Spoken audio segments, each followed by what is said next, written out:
Let's fight बयानबाजी। पश्चिम बंगाल की मुख्यमंत्री ममता बनर्जी ने ईवीएम स्ट्रांग रूम में हेरफेर के गंभीर आरोप लगाए हैं।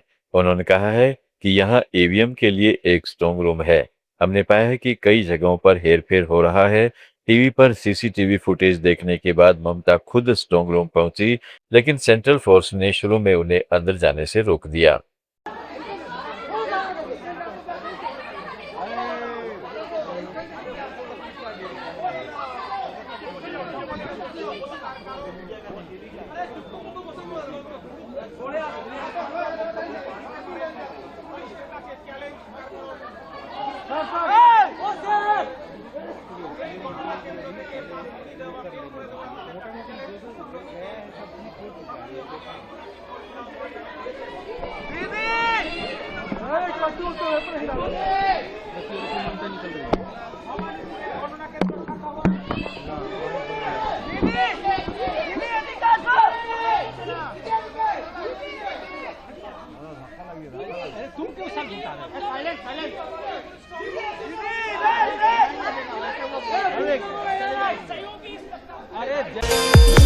कांग्रेस नेता राहुल गांधी ने लद्दाख के युवाओं से मिलकर उनकी समस्याओं पर गंभीर चिंता जताई है।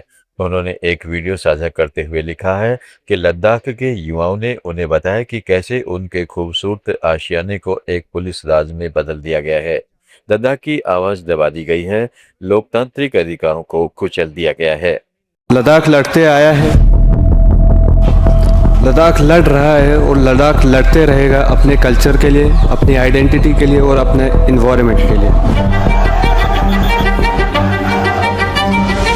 बीजेपी के लोग ये जानते हैं कि अगर आपको रिप्रेजेंटेशन दिया जाए तो फिर वो आपसे आपकी जमीन नहीं छीन पाएंगे। मामला जमीन का है।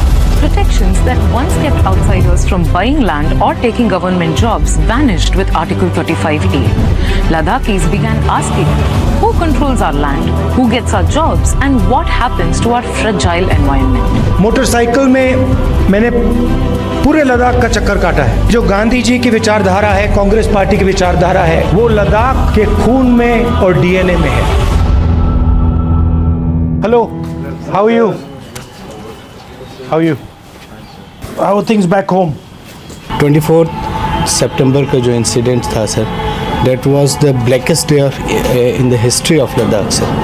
We lost our 4 young brave-hearted men जिन्होंने लद्दाख के लिए, लद्दाख की पहचान के लिए उन्होंने अपनी जान की शहादत दी और गवर्नमेंट ऑफ इंडिया पे अभी भी उसका कोई असर नहीं हो रहा है।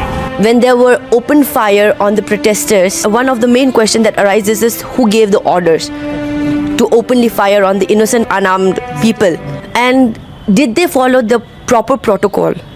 They were openly firing on innocent people, and how can you justify that? That is one of the saddest thing that we have to see in a democratic country like India, where we said that everybody has a right to live, but you cannot have a political dissent and different opinion. लोग कहते हैं 4 ही लोग मरे, गोली उन्होंने बहुत लोगों पे चला है सर, मरे सिर्फ 4। There's videos of this going on. Uttar Pradesh के मुख्यमंत्री योगी आदित्यनाथ ने विपक्ष पर दोहरे रवैये का आरोप लगाते हुए कहा है कि दिल्ली से लखनऊ आते आते उनका रुख बदल जाता है और उन्हें महिलाओं के आक्रोश का सामना करना पड़ता है। हालांकि उन्होंने महिला आरक्षण के साथ जुड़े परिसीमन के मुद्दे पर कुछ नहीं कहा। केंद्रीय रक्षा मंत्री राजनाथ सिंह ने पाकिस्तान को टेररिज्म का चैंपियन बताया है। उन्होंने कहा है कि भारत इंफॉर्मेशन टेक्नोलॉजी के लिए जाना जाता है, जबकि पाकिस्तान इंटरनेशनल टेररिज्म के लिए जाना जाता है। वहीं मंत्री ने एक सम्मेलन में चेतावनी दी कि भारत आतंकवाद के खिलाफ कड़ा रुख अपनाएगा। और साथियों, हमने हमेशा देखा है कि पाकिस्तान जैसे देश लगातार आतंकवाद को समर्थन देते आए हैं और यही कारण है कि भारत और पाकिस्तान दोनों एक ही समय आजाद हुए, लेकिन आज भारत को पूरी दुनिया में यहां इंफॉर्मेशन टेक्नोलॉजी के लिए जाना जाता है, वहीं पाकिस्तान दूसरे आईटी यानी इंटरनेशनल टेररिज्म का मरकज माना जाता है। दिल्ली की मुख्यमंत्री रेखा गुप्ता ने स्कूल यूनिफॉर्म, किताबों और स्टेशनरी की खरीदारी को लेकर अभिभावकों को बड़ी राहत दी है। उन्होंने प्राइवेट स्कूल्स पर शिकंजा कसते हुए साफ कहा है कि अभिभावक अपनी मर्जी से कहीं से भी ये सामान खरीदने के लिए पूरी तरह स्वतंत्र हैं। कोई जबरदस्ती नहीं होगी, न कोई जबरन खरीदारी का दबाव बनेगा। दिल्ली के किसी भी प्राइवेट स्कूल में मैं खुद इंस्पेक्शन पे पहुंच सकती। हर स्कूल के नोटिस बोर्ड पे, उसकी वेबसाइट पे या उसका अपना कोई स्टोर है जहां से वो किताबें देते हैं, वहां पे भी आपको लिखित रूप में ये कहना होगा कि पेरेंट्स अपने बच्चों के लिए ड्रेसेस, बुक्स और स्टेशनरी कहीं से भी खरीद सकते हैं। कोई मजबूरी नहीं है कि वो स्कूल से ही लें या आपके बताए हुए एक ही वेंडर से उनको किताबें लेना उनकी मजबूरी हो। बिल्कुल नहीं। आपको अगर कुछ बताना है तो लिखित में 5-6 दुकानों के रेफरेंसेस दे सकते हैं कि आपको आसानी के लिए, परंतु कोई मजबूरी नहीं होगी कि किसी पेरेंट को आपके बताए हुए सेंटर से ही किताबें लेनी हो। इसको इंश्योर कर लीजिए, मजाक नहीं है, बहुत ही सीरियसली आपको ये कन्वे किया जा रहा है। इसमें कहीं पे भी कुछ भी गड़बड़ पाई गई तो उस स्कूल पे सख्त से सख्त एक्शन होगा और टेक ओवर भी हो सकता है। मेरा इंस्पेक्शन पे आना कोई गिमिक नहीं है, ये रियलिटी है और ये रिजल्ट है उन सारे कमेंट्स का जो लोगों ने, पेरेंट्स ने मुझे लिख करके भेजा कि मुझे अगली विजिट अपनी कहाँ करनी चाहिए। और भी आपके सुझाव होंगे, आप मुझे कमेंट कर सकते हैं। मैं उन हर जगहों पे जाऊंगी जहाँ जहाँ गड़बड़ हो रही है। दिल्ली को ठीक करना हमारी जिम्मेदारी है। मेरी दिल्ली, मेरी जिम्मेदारी। कांग्रेस नेता जयराम रमेश ने मोदी सरकार की 30 अप्रैल 2025 की जाति आधारित जनगणना की घोषणा को ड्रामेटिक यू टर्न बताया है। उन्होंने एक्स पर पुरानी घटनाओं का क्रम गिनाया। 21 जुलाई 2021 को गृह मंत्री ने लोकसभा में कहा था कि SC/ST के अलावा जाति गणना नहीं होगी। 21 सितंबर 2021 को सुप्रीम कोर्ट ने हल्फनामा देकर जाति गणना को नीति के खिलाफ बताया। 16 अप्रैल 2023 को खड़गे ने पीएम को पत्र लिखा, लेकिन 28 अप्रैल 2024 को पीएम ने इसे शहरी नक्सली विचारधारा कहा। रमेश ने इसे सरकार का पलटी मारना बताया। पूर्व मुख्यमंत्री अशोक गहलोत ने आरोप लगाया है कि भाजपा सरकार ने राज्य के स्वास्थ्य मॉडल को कमजोर कर दिया है। उन्होंने कहा है कि गर्मी में मरीजों को अस्पताल में खुद पंखा लाना पड़ रहा है। स्वास्थ्य गारंटी योजना के 2200 करोड़ रुपए बकाया है, जिससे इलाज प्रभावित हो रहा है और हजारों फार्मासिस्टों की सेवाएं समाप्त कर दी गई हैं।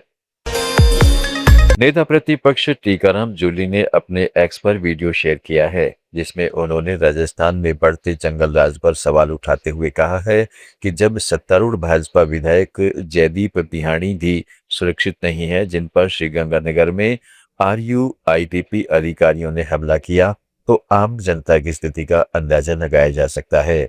उन्होंने मुख्यमंत्री से कानून व्यवस्था सुधारने की मांग की।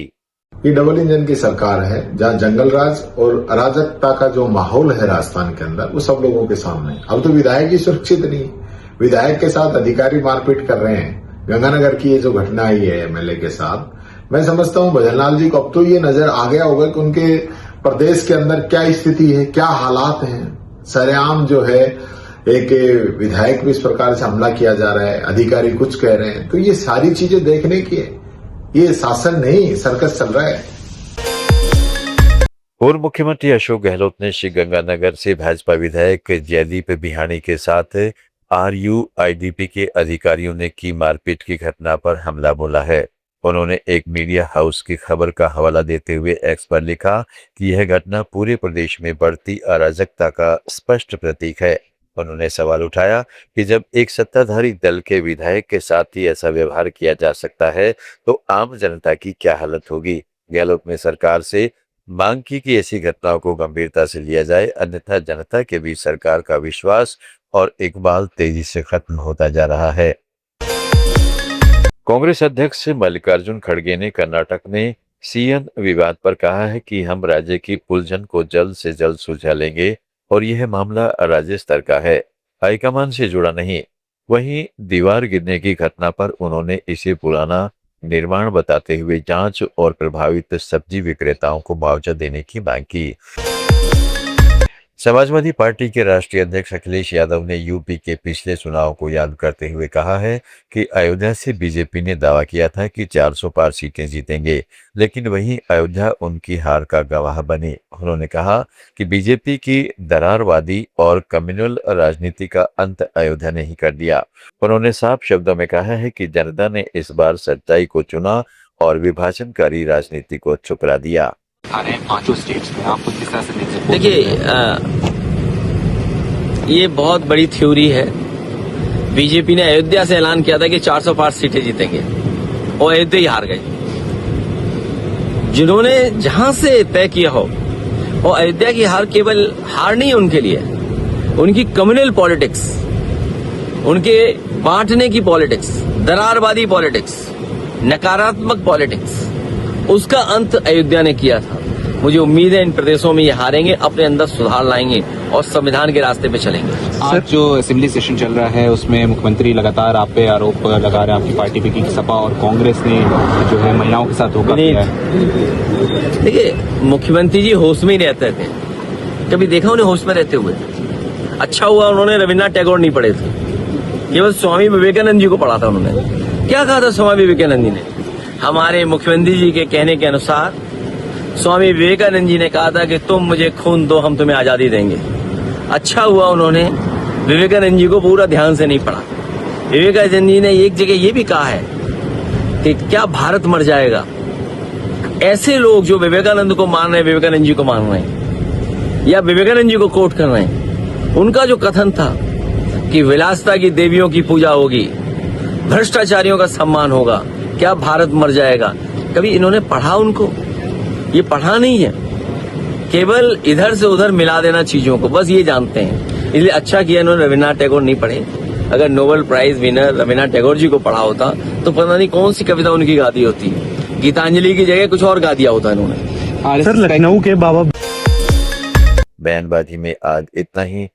जुड़े रहें लेट्स माइक के साथ। आप सुन रहे थे let's mike more than radio. Follow कीजिए हमें हमारे सोशल मीडिया प्लेटफॉर्म्स पर। It's time for news. It's time for more than radio. Presenting the first radio news app, Let's Mic. Let's Mic, a news-based app on your phone where you get to watch and listen news, talk shows, interviews, radio show podcasts. On Let's Mic, you get all relevant information of TV, print, radio, podcast, and digital. Let's Mic talks about every segment of life.